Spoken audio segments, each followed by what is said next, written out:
Today we're talking about chronic illness and disability and body image.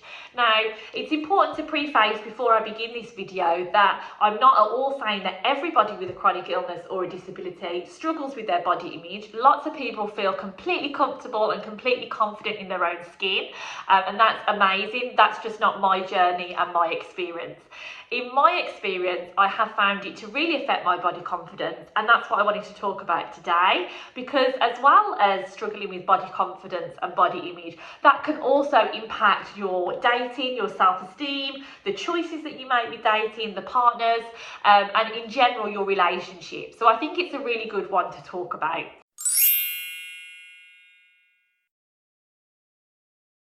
First of all, let's think about why our body confidence might be affected by having a disability or chronic illness. And again, I'm really trying not to generalise here, and I'm really not trying to say that anyone with a disability or chronic illness should feel as if they're not as confident or their body image isn't as great.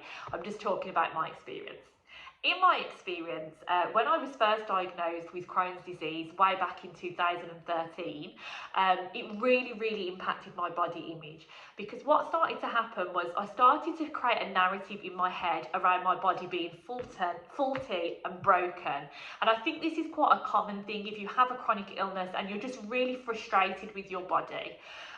So I just started to believe like my body wasn't capable of anything, it wasn't very strong, and that kind of fed into a narrative that it kind of wasn't worthy, it wasn't worthy of loving, I didn't feel confident.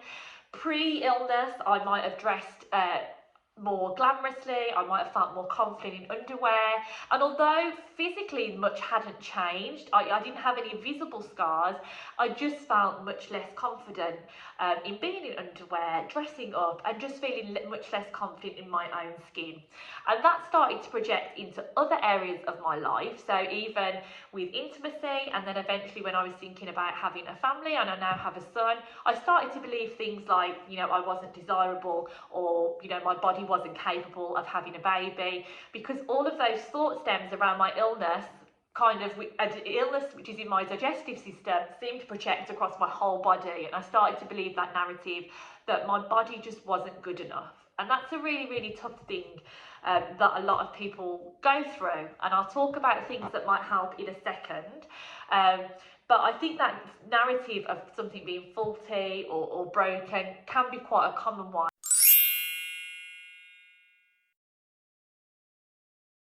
I obviously only have experience of being diagnosed with something in my 20s, but I think that transition can be harder to manage in a way, because obviously, I was dating in my late teens and my 20s, and then all of a sudden I had this disability, I had this medication, I had this thing that I had to see regular doctors for, and that kind of changed my whole perspective on kind of having conversations with people and dating.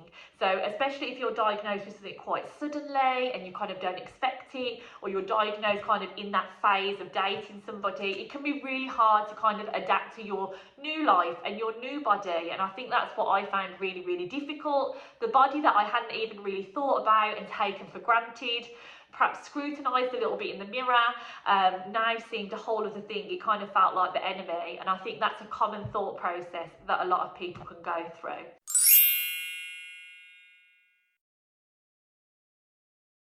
So how does this then kind of translate into dating and meeting people? Well, I just found that, I found it really difficult to be confident.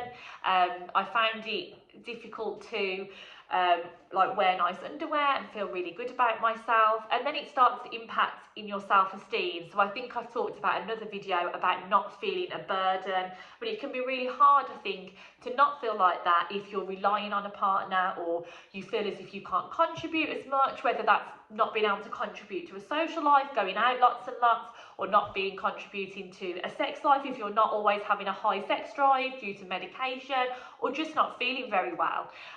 So those are all the things that can potentially kind of project from body image.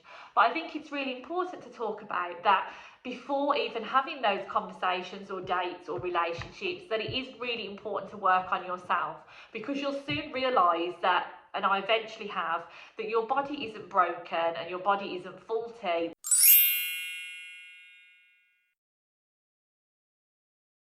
So I think if that's you and you're nodding along, I think it is really important to just take a step back from perhaps dating, or at least reflect on the way that your body confidence might be affecting your dating choices, because you might not even realise it, but you might have it in your head that you're a burden or that you need to rely on someone too much. So you might be pushing people away. You might be saying to somebody, no, I don't want your help, when really they're happy to help and they don't see you a burden at all. You might be making unsuitable dating choices because you don't feel that you deserve anybody to love you and all of those sorts of things.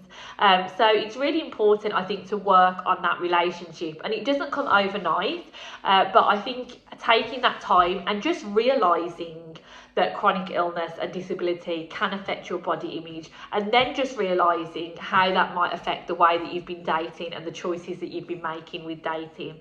There's some really good Instagram accounts that I follow, and I think Instagram, although can be a place of over ambitious beauty and unrealistic beauty, can also be a great place for finding body confidence accounts such as Body Positive Panda, Billy Anderson, who has an ostomy bag and I follow, having IBD myself, Chronically Cute, Sitting Pretty, and I'll put a list of some other accounts in the description bar of this video. But finding accounts that talk about these topics that you can relate to are really important.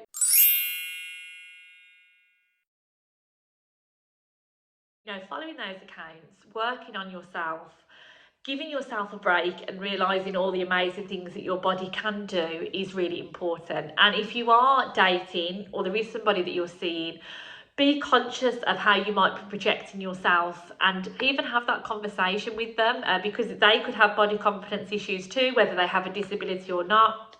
They might think that you're kind of not interested in pushing them away, and in fact it's not that at all. It's kind of you projecting your worries about being a burden or worries that you're not worthy of them and those sorts of things. So I think having that honest conversation and letting your partner know is really important, and hopefully they can support you and help you feel more confident in your body. It's not an overnight process, so I don't want to kind of say one thing will help, but I think just understanding that lots of people are going through the same thing as you can be really important. You might just decide to, after watching this video, to spend a minute or two each day perhaps writing a mantra or two on your wardrobe mirror or something to remind yourself of your body image. Perhaps you might decide to invest in some new underwear and see yourself in a different way, rather than just seeing your body as something with an illness or a disability. Start to see yourself in a sexual way, and there's loads of different resources online that can help with that. So I hope this video has been useful. Let me know what you'd like me to talk about next time, and I'll be back with another one soon.